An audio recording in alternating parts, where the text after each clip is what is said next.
Assalamualaikum warahmatullahi wabarakatuh. Alhamdulillahilladzi an'ama 'alaina bi ni'matil iman wal islam. Wassalatu wassalamu ala asyrafil anbiya'i wal mursalin wa ala alihi wa ashabihi ajma'in, amma ba'd. Ya ayyuhalladzina amanu taqullaha haqqa tuqatih wa la tamutunna illa wa antum muslimun. Bersyukur kepada Allah Ta'ala karena karunia-Nya kita diberi kesehatan. Tidak-tidaknya apabila fisik kita sedang agak terganggu, rohani kita, hati kita masih sehat dan masih dihidupkan oleh Allah. Kepada saudara-saudaraku yang sedang terkena musibah COVID, sabarlah. Mudah-mudahan dengan kesabaran atas musibah yang diberikan Allah Ta'ala kepada kita akan bisa membakar, menghapus dosa-dosa kita.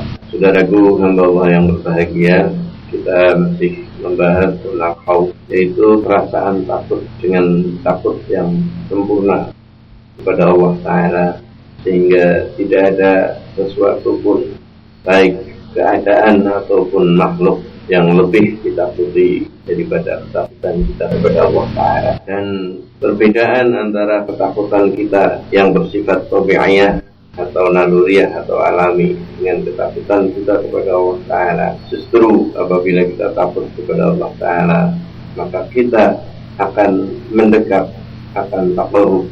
Semakin kita merasa takut kepada Allah Ta'ala, berarti semakin kita mendekatkan diri kita kepada Allah Ta'ala. Dalam hal ini, takut kepada azab dari Allah Ta'ala tatkala kita sebagai hamba Allah Ta'ala mengingkari, melakukan kemaksiatan dan tidak berterima. Saudaraku, hamba Allah yang berbahagia, sebagai salah satu dasar atau landasan dari ibadah, rasa takut ini harus kita tumbuhkan sehingga jangan sampai kita menganggap enteng, menganggap ringan, kecil apapun dari pelanggaran-pelanggaran atau kemaksiatan-kemaksiatan yang kita lakukan, sehingga kita bersegera untuk melakukan semua jenis taatan dan bersegera untuk senantiasa beramal saleh. Ikhwafiddin rahimakumullah, saudaraku hamba Allah yang disayangi oleh Allah Ta'ala. Dalam kesempatan kali ini kita akan membahas tentang khaufnya, perasaan khawatir, perasaan takut Rasulullah Muhammad SAW, para sahabatnya dan para salafus salih. Bagaimana mereka di dalam mengapresiasikan dan mempraktekkan rasa takut kepada Allah Subhanahu wa Ta'ala. Saudaraku yang berbahagia, kajian kita akan diawali dengan sebuah surat, yaitu surat Al-Mu'minun ayat 57 sampai 61. Yang nanti ayat-ayat ini akan dikomentari oleh Rasulullah SAW karena dipertanyakan oleh istri beliau Aisyah radhiyallahu anha. Ikhwafiddin rahimakumullah. Di dalam surat Al-Mu'minun disebutkan, a'udzubillahi minasyaitonir rajim. Innal ladzina hum min khasyati rabbihim mushfiqun wal ladzina hum biayati rabbihim yu'minun wal ladzina hum bi rabbihim la yusyrikun wal ladzina yu'tuna ma ataw wa qulubuhum wajilah annahum ila rabbihim raji'un. Ulaika yusari'una fil khairati wa hum laha sabiqun. Innal ladzina hum min khasyati rabbihim mushfiqun. Sesungguhnya orang-orang yang berhati-hati karena takut akan azab Tuhan mereka, yaitu Allah Ta'ala. Wal ladzina hum bi ayati rabbihim yu'minun. Dan juga orang-orang yang beriman pada ayat-ayat Tuhan mereka, Allah Subhanahu wa Ta'ala. Walladzina hum bi rabbihim la yusyrikun. Dan juga orang-orang yang tidak mempersekutukan dengan Tuhan mereka sesuatu apapun. Walladzina yu'tuna ma ataw wa qulubuhum wajilah. Dan juga mereka orang-orang yang telah memberikan apa yang telah diberikan dengan hati yang takut, karena mereka tahu sesungguhnya dirinya akan kembali kepada Tuhan mereka. Ulaika yusari'una fil khairati wa hum laha sabiqun. Itulah golongan orang-orang yang bersegera untuk mendapatkan kebaikan, berupaya untuk melakukan kebaikan, dan bersegera untuk memperoleh kebaikan-kebaikan itu. Jadi Aisyah radhiyallahu anhu, beliau menanyakan tentang ayat ini kepada Rasulullah sallallahu alaihi wasallam.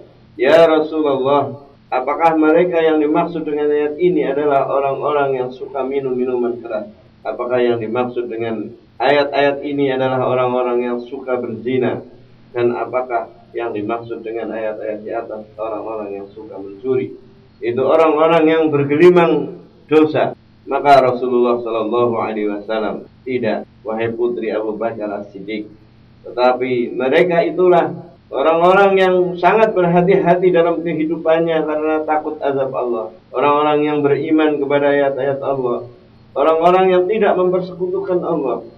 Orang-orang yang telah memberikan apa yang diberikan dengan hati yang takut.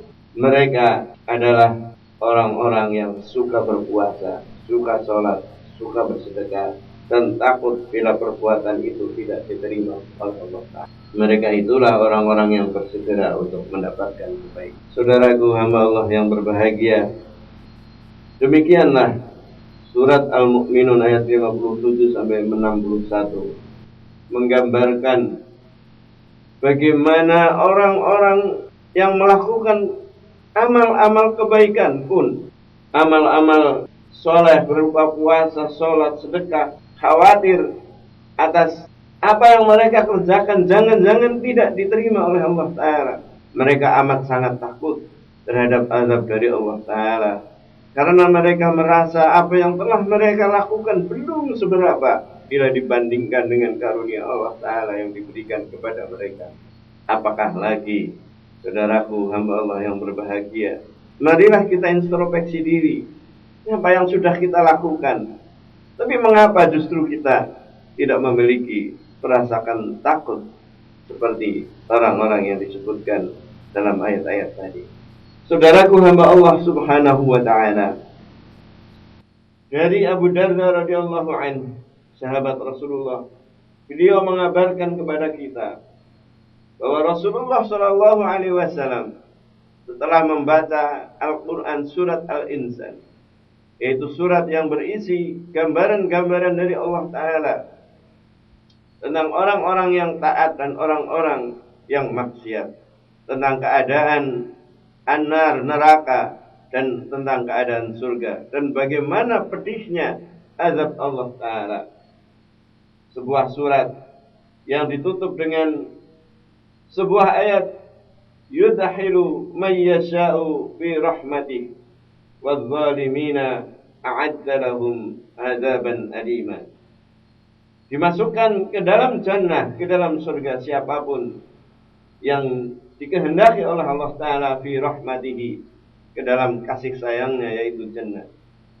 Wadzalimina, dan terhadap orang-orang yang zalim, terhadap mereka ada siksa yang sangat pedih. Setelah membaca ayat ini, saudaraku yang berbahagia, Rasulullah sallallahu alaihi wasallam berkata, Inni Aro ma la tarawna wa asma'u ma la tasma'un. Sungguh aku melihat apa-apa saja yang tidak dapat kamu lihat, dan sungguh aku dapat mendengar apa saja yang tidak dapat kamu dengar. At-tatis sama'u wa haqqalaha anta itta. Dan aku bersaksikan bahwa langit merintih dan pantas kalau ia merintih. Kemudian dilanjutkan Rasulullah, ma fiha mawdi'u arba'i asabi'. Sungguh aku melihat bahwa tidak ada tempat selebar 4 jari pun di langit,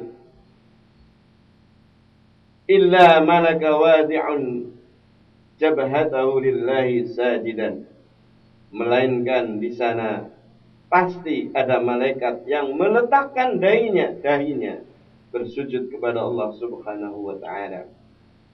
Wallah, lau ta'lamuna ma a'lamu. Sungguh demi Allah, seandainya kamu mengetahui apa yang aku ketahui, la dahiktum qalilan, maka kamu akan sedikit tertawa, wala bakaitum katsir, dan kamu akan banyak menangis. Wa ma talazzattum bin nisa'i 'alal furus, dan kamu laki-laki tidak pernah akan merasakan lezatnya berhubungan dengan para istrinya. Wala kharajtum ila as-sa'adati taj'aruna ila Allah, maka kamu akan bersegera keluar dari rumah dan akan berdoa kepada Allah taala. Wala lawaditu anni syajaratu tu'tad, maka aku lebih suka, demikian kata Rasulullah sallallahu alaihi wasallam, demi Allah, andaikan diriku hanyalah sebatang pohon yang ditebang. Saudaraku hamba Allah yang berbahagia, Rasulullah sallallahu alaihi wasallam adalah seorang yang diberi mukjizat oleh Allah taala. Beliau bisa melihat apa yang tidak kita lihat. Beliau bisa mendengar apa yang tidak kita dengar. Dan suasana langit, suasana azab, siksa neraka, beliau sempat mendengarnya, beliau sempat melihatnya. Sehingga saudaraku hamba Allah yang berbahagia, hadis ini bermakna sekiranya kebanyakan manusia ini tahu sebagaimana yang diketahui oleh Nabi Muhammad SAW tentang kebesaran Allah yang Maha Perkasa dan siksanya atas orang-orang yang durhaka kepadanya, niscaya mereka terus-menerus menangis karena sedih dan takut terhadap apa yang telah menunggunya. Saudaraku hamba Allah yang dimuliakannya, kita apalagi yang tidak pernah taklim, kita yang tidak pernah mengetahui bagaimana efek dari amal soleh dan juga efek daripada kemaksiatan kita terhadap karunia Allah Ta'ala dan azabnya, kita tenang-tenang saja, tidak pernah merasa takut dan khawatir. Bahkan kita bergembira ria dengan kemaksiatan-kemaksiatan yang kita lakukan. Barangkali justru kita terlalu matematis. Nah, saya sudah amal soleh, sekarang maksiat tidak apa-apa. Innallaha ghafurur rahim. Sesungguhnya Allah Maha Pengampun lagi Maha Penyayang. Masya Allah, saudaraku hamba Allah yang berbahagia. Marilah kita lihat bagaimana Rasulullah SAW. Beliau adalah sosok yang begitu banyak amalnya, yang begitu sudah dijamin oleh Allah Ta'ala diampuni dosanya yang telah lalu dan yang akan datang. Beliau pun masih merasa takut luar biasa terhadap azab Allah Ta'ala. Dibuktikan dengan beliau tiap malam hampir tidak pernah berhenti di dalam sholat malam sehingga kakinya bengkak. Maka tatkala ditanyakan oleh istrinya Aisyah, mengapa engkau seperti itu wahai Rasulullah? Beliau menjawab, apakah engkau tidak suka kalau aku bersyukur kepada Allah Ta'ala karena karunia nikmatnya? Dan juga ini adalah sebagai manifestasi dari perasaan takutnya Rasulullah kepada Allah Subhanahu wa Ta'ala. Saudaraku hamba Allah Subhanahu wa Ta'ala, Siti Aisyah radhiyallahu anha meriwayatkan dari Nabi Shallallahu Alaihi Wasallam bahwa ketika tiba-tiba suasana di sekitarnya, suasana alam dari suasana cerah, terang benderang, kemudian tiba-tiba menjadi gelap gulita, angin bertiup kencang, langit menjadi hitam kelam. Rasulullah Shallallahu Alaihi Wasallam seketika itu pula menjadi gelisah, berjalan mondar-mandir, keluar masuk dari kamar. Hal itu disebabkan karena beliau sangat takut akan azab Allah Ta'ala. Itu saja saudaraku yang berbahagia, baru merupakan ancaman Allah Ta'ala di dunia ini. Tatkala kita menyaksikan angin yang bertiup kencang, hujan badai yang begitu besar, kita ada perasaan takut. Bagaimana keadaan di akhirat kelak, saudaraku yang berbahagia, lebih dari sekedar itu. Saudaraku hamba Allah Ta'ala, kalau Rasulullah SAW seperti itu, bagaimana dengan kita? Kemudian Abdullah bin Sahir dalam riwayatnya menambahkan bahwa ketika Rasulullah SAW masuk untuk sholat, terdengar gemuruh dadanya seperti air mendidih dalam periuk, menunjukkan bagaimana tatkala Rasulullah membaca ayat-ayat Allah Ta'ala, perasaan takutnya, menangisnya, sehingga terdengar oleh orang-orang di sekitarnya. Dan juga saudaraku hamba Allah yang berbahagia, para sahabat Rasulullah SAW mesti melakukan hal-hal yang seperti itu. Siapapun yang memperhatikan perilaku para sahabat Nabi, saudaraku yang berbahagia, semoga Allah Ta'ala meridhoi mereka. Generasi para salaf dari umat ini, betapa sikap mereka itu patut dijadikan keteladanan bagi umat dalam abad ini.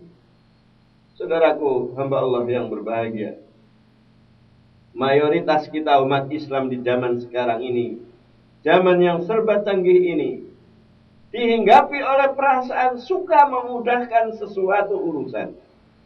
Sehingga tidaklah mengherankan jika mereka seolah-olah tenang dan aman dari siksa dan murka Allah Ta'ala, padahal jarang sekali mereka beramal kebajikan. Bahkan seperti kami sudah kita bahas, terlalu matematis. Orang-orang sekarang baru sedikit melakukan sudah merasa tenang. Dia berpikir matematis, bukankah Allah Ta'ala melipat gandakan pahalanya? Sehingga hitung-hitungannya luar biasa, matematiknya luar biasa. Masya Allah, padahal mereka belum seberapanya daripada amal-amal yang dilakukan dibandingkan dengan Nabi dan para sahabat. Saudaraku hamba Allah yang berbahagia, misalnya Abu Bakar As-Siddiq radhiyallahu anhu. Beliau adalah sahabat yang paling dekat, mertua Rasulullah sallallahu alaihi wasallam, yang tatkala Rasulullah meninggal dia adalah sebagai penggantinya. Dia bertutur kata, aku senang andaikan diriku ini adalah sehelai rambut yang tumbuh di kulit orang yang beriman. Artinya dia senang tidak jadi manusia. Dan memang saudaraku hamba Allah yang berbahagia, kita ini sudah terlalu pede. Tatkala amanah untuk mengurus kehidupan ini ditawarkan kepada langit, bumi, gunung dan sebagainya, mereka menolak. Tetapi kita ini jahil sehingga amanah untuk mengurus dunia ini kita terima. Abu Bakar As-Siddiq sangat-sangat merasakan seperti itu. Bahwa sebagai manusia, apalagi sebagai pemimpin, Masya Allah, tanggung jawabnya luar biasa. Konon saudaraku hamba Allah yang berbahagia, apabila beliau mendirikan sholat, apabila Abu Bakar As-Siddiq sedang sholat, maka tubuhnya bagaikan sebatang pohon yang tegak berdiri. Hal ini menunjukkan betapa beliau sangat khauf, sangat khawatir, sangat takut kepada Allah yang Maha Perkasa. Bandingkan dengan kita tatkala kita sholat, pikiran kita, hati kita tidak tahu kemana saja perginya. Bahkan kita menyusun strategi, menyusun perencanaan, pikiran kita melayang-layang, tubuh kita bagaikan bangkai yang ditinggal oleh pikiran dan ruh kita. Kita tidak hadirkan hati kita pada saat kita berdiri sholat. Kita belum seberapanya dibandingkan dengan para sahabat, terutama Rasulullah SAW tatkala sholat, seolah-olah bergemuruh dadanya, dan Abu Bakar As-Siddiq seolah-olah tegak karena rasa takutnya kepada Allah Subhanahu wa Ta'ala. Sosok lain saudaraku hamba Allah yang berbahagia adalah Umar bin Khattab. Seperti kita ketahui, Umar bin Khattab adalah sahabat Rasulullah yang temperamental. Beliau sangat cepat sekali marah sebelum masuk Islam, dan beliau pun bersikap keras apabila ada hak-hak Allah yang dilanggar. Sehingga dikatakan oleh Rasulullah Shallallahu Alaihi Wasallam, seandainya Umar bin Khattab ini berjalan, setan dan iblis takut akan lari tunggang langgang. Orang yang sedemikian tegarnya, saudaraku hamba Allah yang berbahagia, saat beliau membaca surat At-Tur dan menginjak pada ayat Inna azaba rabbika lawaqi', sesungguhnya azab Tuhanmu benar-benar akan terjadi. Ia pun tiba-tiba menangis terseduh hingga menyebabkan kesehatannya menurun. Pada detik-detik terakhir menjelang wafatnya, ia berkata kepada salah seorang putranya, "Wahai anakku, tolong letakkan pipiku menyentuh tanah." Saudaraku hamba Allah yang berbahagia, beliau adalah sebagai khalifah sangat khawatir. Sebagai pejabat pemegang pucuk pimpinan tertinggi, barangkali kepemimpinannya telah menjadikan dia arogan, dia sombong, dia ujub, sehingga rasa takutnya kepada Allah Ta'ala menurun. Maka untuk membuktikan itu, tatkala dia sakit menjelang kematiannya, dia menyuruh putranya bahwa dia karena perasaan takutnya ingin menunjukkan perasaan kecilnya, perasaan khawatirnya kepada Allah Ta'ala dengan menyuruh anaknya agar menempelkan pipinya ke tanah. Dan sambil dia berkata, mudah-mudahan Allah merahmatiku. Kemudian saudaraku hamba Allah yang berbahagia, beliau berkata, alangkah celakanya diri ini jika Allah tidak mengampuniku. Saudaraku hamba Allah yang berbahagia, Umar bin Khattab, sosok pemimpin yang sedemikian luar biasa bijaknya, luar biasa tegasnya. Beliau sangat khawatir dan takut, dan merasa bahwa dirinya yang sudah melakukan amal soleh yang sangat banyak bagi orang lain, tetapi dirinya merasa banyak dosa-dosa yang dia lakukan. Dan saudaraku hamba Allah yang berbahagia, ini diturunkan, diwariskan kepada cucunya, yaitu khalifah yang disebutkan sebagai khalifah yang kelima, khalifah yang sangat luar biasa bijaknya, yaitu Umar bin Abdul Aziz.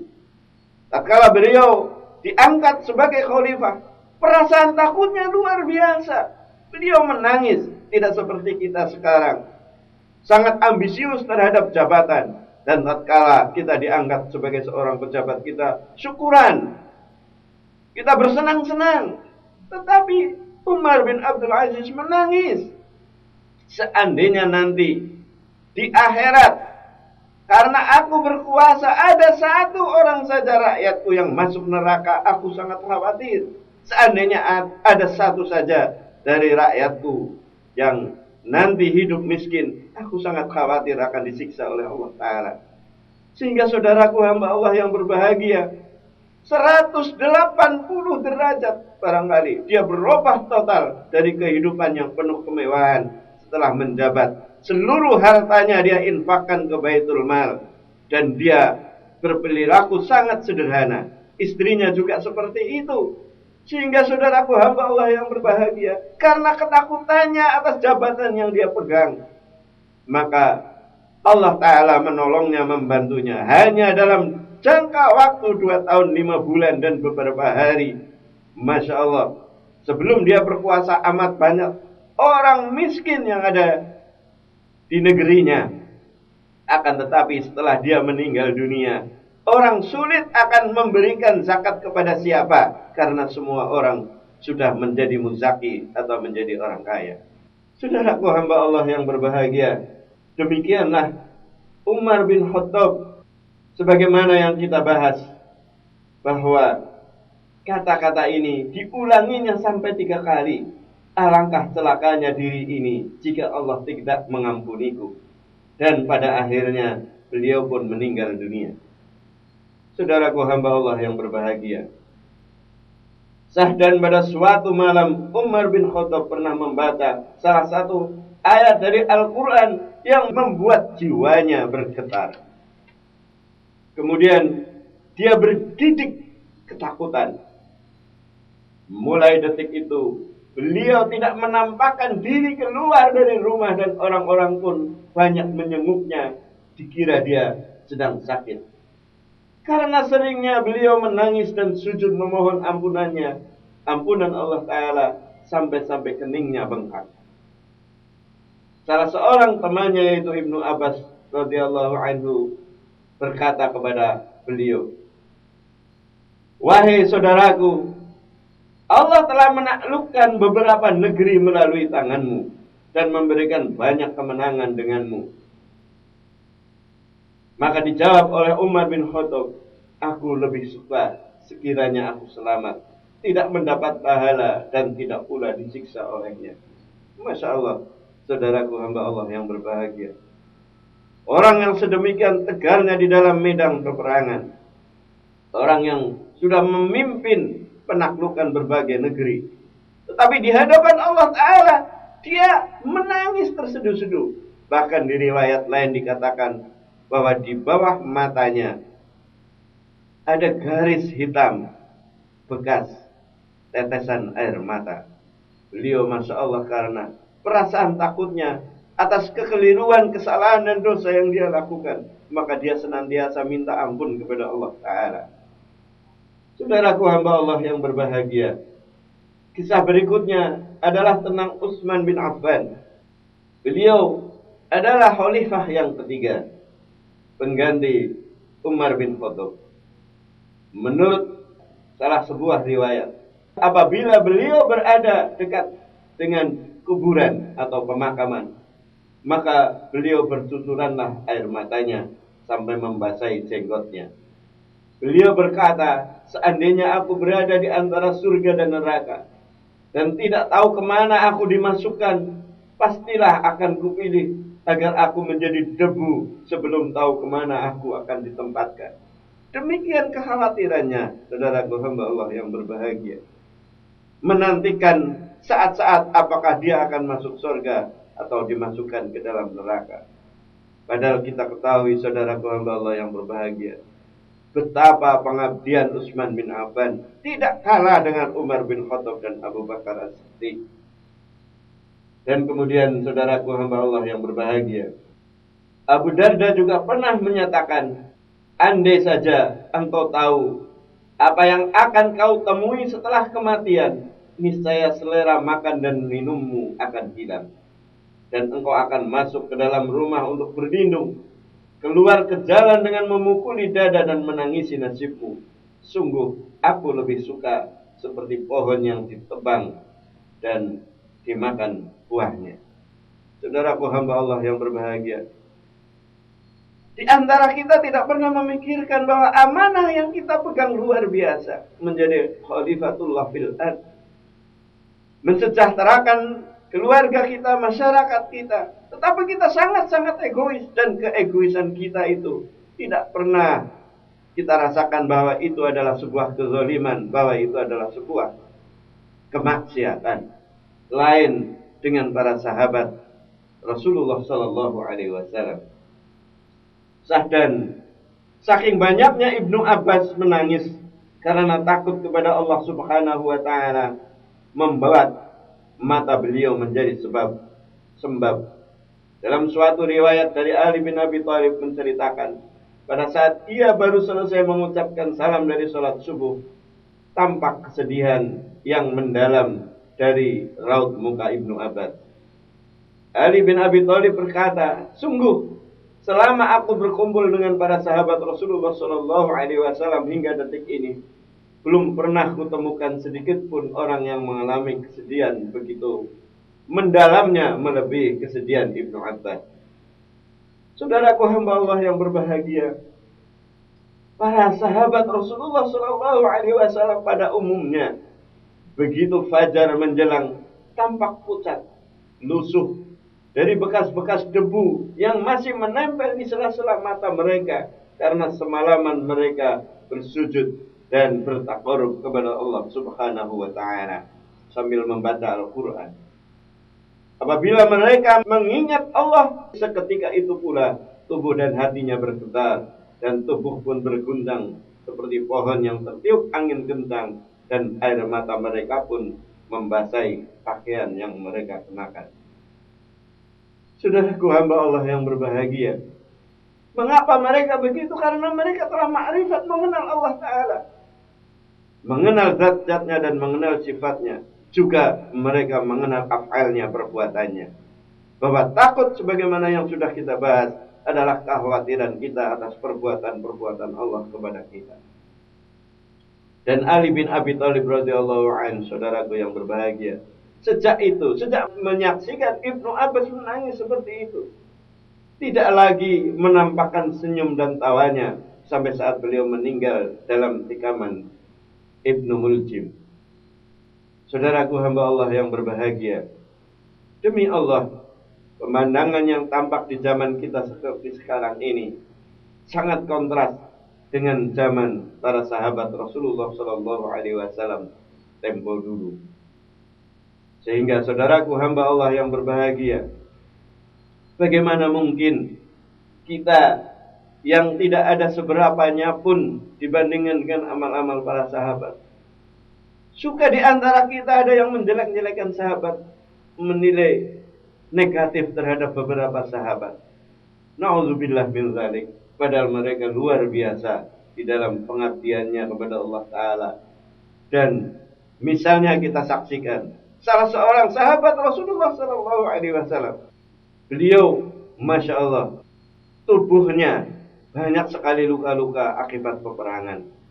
Kakinya pincang, bukan karena apa-apa, tetapi karena akibat peperangan. Dia dilukai oleh musuh sehingga tulangnya patah.